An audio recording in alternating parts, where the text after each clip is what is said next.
আসসালামু আলাইকুম। আজ আমি আপনাদের দেখাবো কিভাবে আপনারা পেস্টিং সিপিইউ রিভলভ করবেন।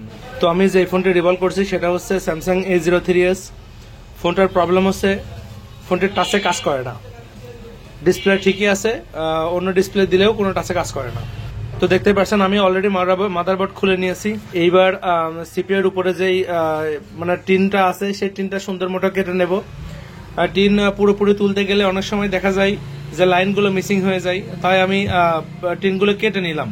তো আপনারাও কেটে নেওয়ার চেষ্টা করবেন, একটু কষ্ট হবে তবুও কেটে নেওয়ার চেষ্টা করবেন। তো আমি অলরেডি সব কাজ আমার প্রায় শেষ। তো এখন আমি সিপিইউটা ওঠানোর মানে জন্য প্রস্তুতি নেব। তো এর আগে ইএমএমসির উপরে আমি একটি হিটসিন টেপ দিয়ে দেব, যেন হিট দেওয়ার পরে কোনো প্রবলেম না হয় ইএমএমসিতে। আমি শুধু একটা আইসি রিভলভ করতে চাচ্ছি। তো এইবার আমি সিপিইউর আশেপাশে যে ব্ল্যাক পেস্টগুলো আছে সেগুলো কেটে নেব। তো ব্ল্যাক পেস্ট কাটার সময় খেয়াল রাখবেন আশেপাশে যেই পার্টসগুলো আছে সেগুলো যেন মানে সরে না যায়, মানে বা উঠে না যায়, আর হচ্ছে কোনো লাইন যেন কেটে না যায়। তো সুন্দর মতো এবার আমি আস্তে আস্তে করে সিপিইউ ওঠানোর চেষ্টা করব। হিট দেব, ঠিকঠাক মতো হিট দেব। হিট থাকবে 350-তে এবং এয়ার থাকবে 1 বা 2-এ। তো দেখতে পাচ্ছেন আমার সিপিইউ অলরেডি উঠে গেছে। এবার আমি সিপিইউর যে জায়গায় ছিল সেই মাদারবোর্ডের জায়গাটি সুন্দর মতো পরিষ্কার করে নিচ্ছি রাং রিমুভার দিয়ে। তো এই রাং রিমুভার দিয়ে পরিষ্কার করতে গেলে মানুষ অনেকেই খুব জোরে জোরে চাপ দেয়। খুব জোরে জোরে চাপ দিলে কিন্তু লাইনগুলো মানে ছুলে যাবে আর কি। তখন ঠিকঠাক মতো আপনি রিভলভ করতে পারবেন না, বা রিভলভ করলেও হবে না। তো দেখতে পাচ্ছেন ব্ল্যাক পেস্ট যেগুলো ছিল নিচে সেগুলো আস্তে আস্তে আমি উঠিয়ে নিচ্ছি এবং পরিষ্কার করে নিচ্ছি।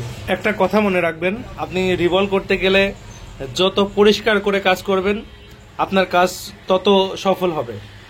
আপনি চেষ্টা করবেন যে আমি একবার কাজ করব, একবারেই আমার কাজ হইতে হবে, আমি দ্বিতীয়বার আর রিভলভ করবো না একাইছি। তো এই চিন্তা ভাবনা যদি আপনাদের থাকে, আমার মনে হয় যে খুব সুন্দর মতো পরিষ্কার করে আপনি কাজ করতে পারবেন এবং প্রত্যেকটা কাজে আপনি সফলও হবেন। আমি কিন্তু একটা আইসি রিভলভ করতে অনেক সময় নিয়ে ধৈর্য সহকারে আমি একটি কাজ করি, যেন আমার একই কাজ দ্বিতীয়বার করা না লাগে। দেখতে পাচ্ছেন আমার জায়গাটি প্রায় পরিষ্কার হয়ে গেছে। এখন আমি একটি কটন বাড দিয়ে জায়গাটি ভালো মতো আরো ক্লিন করে নিলাম। এবার আমি সিপিইউ আইসিটি আলাদা রেখেছিলাম সেটা আমি পরিষ্কার করব।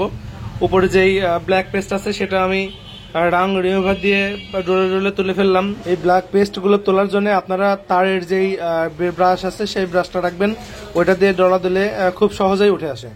কাজ করার সময় খুব ধৈর্য নিয়ে কাজ করবেন, একেবারে তাড়াহুড়া করবেন না, কারণ তাড়াহুড়া করলে আইসিটি ড্যামেজ হয়ে যেতে পারে। লাস্ট ফিনিশিং এ আমি লিকুইড রাং দিয়ে ভালো মতো আরেকবার বলগুলো মানে তাজা করে নেব, যেন রিভলভ করার সময় প্রত্যেকটি বল ঠিকঠাক মতো বসে।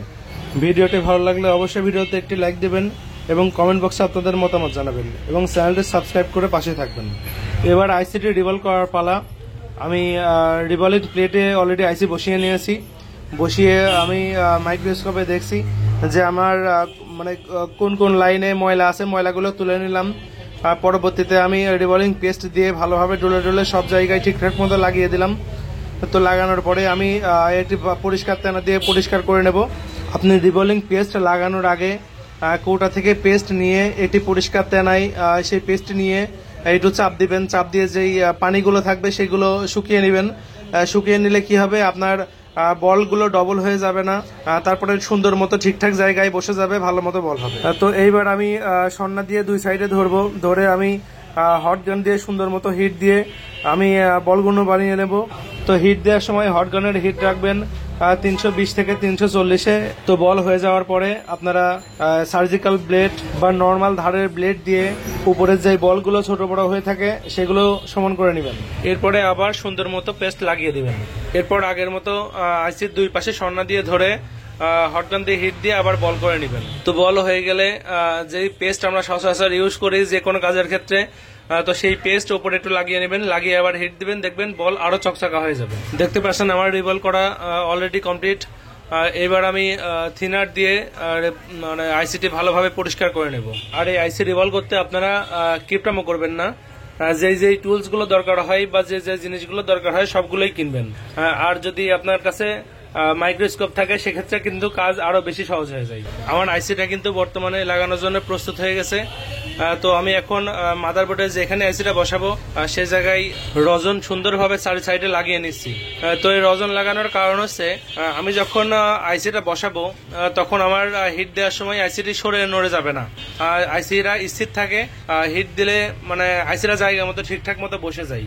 তো আমার রজন ঠিকঠাক মতো লাগানো শেষ। এখন আমি আইসিটি সুন্দর মতো জায়গা মতো বসিয়ে দেব। আইসিটির চারিপাশে যে দাগগুলো দেখছেন সেই দাগগুলো মিলিয়ে আপনি আইসিটা বসিয়ে নেবেন। যদি আপনি একটু ভুলভাল বসান সেক্ষেত্রে কিন্তু আইসিটা ঠিকঠাক মতো লাগবে না, আপনার ফোন ওপেন হবে না। এবার আমি হটগানের হিট 350-এ রেখে সুন্দর মতো চারি সাইডে ঘুরিয়ে ঘুরিয়ে হিট দেব। তো হিট দেওয়ার সময় দেখবেন আপনার যে ইএমএমসির উপরে যে হিটসেন পেপার দিয়েছেন সেটা যেন কোনোভাবে উঠে না যায়। তো হিট দিতে দিতে সন্না দিয়ে আইসিটি একটু আস্তে করে নড়িয়ে দেবো, নড়িয়ে দিলে ঠিকঠাক মতো বলগুলো বসে যায়। এবার আমি মাদারবোর্ডে ঠান্ডা করে চেক করব আমার কাজটা কমপ্লিট হয়েছে কিনা। দেখতে পাচ্ছেন আমার ফোনটা কিন্তু ওপেন হয়েছে, টাচেও কাজ করছে।